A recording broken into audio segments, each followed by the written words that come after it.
कैसे भी सभी प्यारे प्यारे साथियों, आप सबका स्वागत है आपके अपने चैनल टीचर्स अड्डा पर। मैं हूं आयुष चौहान और सुपर टेट की भर्ती होगी या नहीं होगी, एक बड़ा सवाल है। इसको लेकर छात्र जो है हाई कोर्ट का दरवाजा खटका चुके हैं।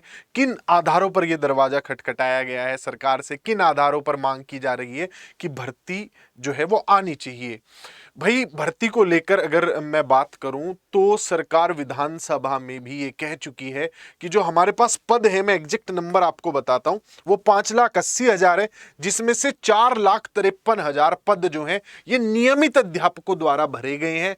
बाकी के जो पद हैं वो शिक्षा मित्र या जो कॉन्ट्रैक्ट टीचर्स होते हैं उनकी मदद से भरे गए हुए हैं। अर्थात 1,26,490 नियमित पद जो हैं वो आज की डेट में प्राथमिक विद्यालयों में उत्तर प्रदेश में खाली हैं। 1,26,490 जो नियमित शिक्षक हैं वो मतलब ये पद खाली है। इसमें मैं प्राथमिक नहीं कहूंगा, इसमें कुछ पद जो हैं वो आपके अपर प्राइमरी वाले भी आ जाते हैं। अब इसके बाद अगर मैं बात करूं अगले पॉइंट की कि क्या भर्ती कोर्ट के द्वारा लाई जा सकती है, तो हाँ, जो पिछली जितनी भी भर्तियां आपकी हुई हैं, चाहे वो अखिलेश सरकार के दौरान हुई हो, चाहे वो योगी सरकार के दौरान हुई हो, यानी कि 2012 के बाद शिक्षकों की जितनी भी भर्तियां आई हैं सब कोर्ट के रास्ते से ही आई हैं।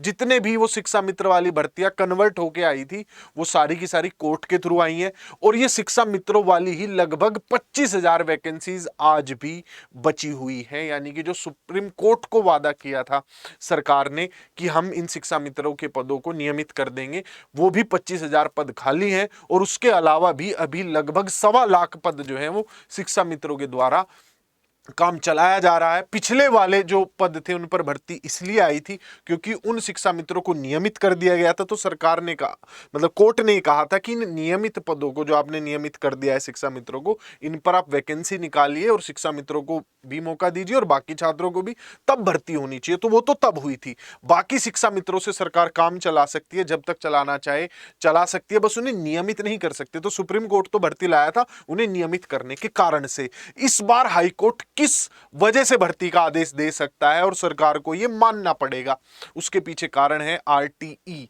यानी राइट टू एजुकेशन, यानी शिक्षा के अधिकार के हक जो बच्चों को मिलता है उसके तहत यह सुनिश्चित किया जाता है कि जो भी विद्यालय हैं उनमें 10% से अधिक पद खाली नहीं रह सकते हैं किसी समय पर। अर्थात अगर मैं किसी स्कूल में 100 वैकेंसियां हैं और उसमें टीचर 90 से कम है तो ऐसा नहीं हो सकता है।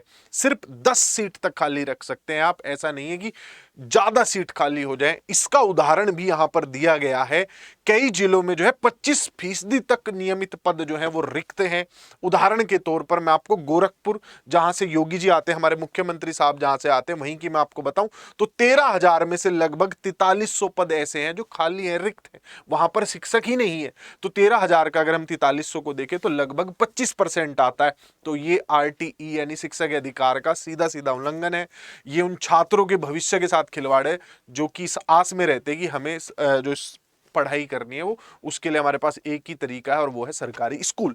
तो ये सारी जानकारी थी जो आप इसमें देखेंगे। अब इसको लेकर एक छात्र हैं हमारे जो हाईकोर्ट पहुंचे थे, उसकी पहली सुनवाई हो चुकी है और सरकार से जवाब मांगा गया है कि आप किस प्रक्रिया से भर्ती कर रहे हैं, कब भर्ती कर रहे हैं और इतने पद रिक्त क्यों हैं। तो ये सरकार से जवाब मांगा गया जो सरकार देगी 3 मई को। अब इसमें डेट में थोड़ा कंफ्यूजन है, 2 या 3 मई, उसमें ये जो जानकारी है अब सरकार को जवाब देना है।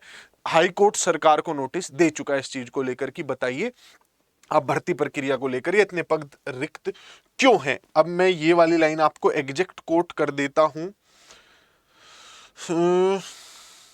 21 मार्च को इस मामले की सुनवाई के बाद हाई कोर्ट ने सरकार समेत अन्य से जवाब मांगते हुए 2 मई को सुनवाई रखी है। तो 2 या 3 मई को सुनवाई होनी है। एग्जैक्ट डेट अभी मैं इस न्यूज़पेपर की कटिंग से आपको वो नहीं कर सकता हूं कंफर्म, लेकिन 2 या 3 मई को सुनवाई हो जाएगी।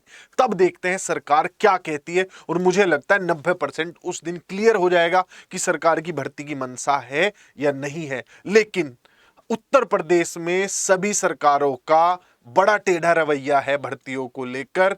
ये सारी भर्तियां आज तक इन्होंने जब भी करवाई हैं शिक्षकों की, कोर्ट के डंडे के जोर पे ही करवाई हैं। तो मैं उम्मीद करता हूं कि आप सब इस मुद्दे को काफी हाईलाइट करेंगे और पढ़ाई के साथ साथ इस चीज के भी टच में रहेंगे कि क्या जवाब आता है सरकार का और सरकार की मंशा क्या है। लोगों को रोजगार देना भी चाहते हैं, नहीं देना चाहते। तो मैं उम्मीद करता हूं कि वीडियो आपको समझ आया होगा और मैं एटलीस्ट आपको इस विषय से जागरूक जरूर कर पाया हूं। वीडियो पसंद आया तो इसे लाइक कीजिए और अपने ज्यादा से ज्यादा मित्रों तक शेयर कीजिए। चैनल पर बने रहने के लिए इसे सब्सक्राइब कर लीजिएगा ताकि ऐसी ही इंफॉर्मेटिव वीडियोस आप तक पहुंचती रहें और पढ़ाई के लिए आप हमारा चैनल देखते ही रहते होंगे। Bye bye, take care.